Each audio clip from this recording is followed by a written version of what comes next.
ক্বালা রাসূলুল্লাহ সাল্লাল্লাহু আলাইহি ওয়াসাল্লাম, নবীজি বলেন, মা বাসাল্লাহু নাবিয়্যান ইল্লা রাআল গানাম।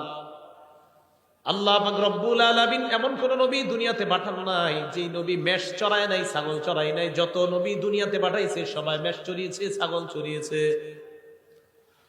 ক্বালা আসহাবুহু, সাহাবারা বললেন, ইয়া রাসূলুল্লাহ ওয়া আনতা, আপনিও কি মেষ চড়িয়েছেন?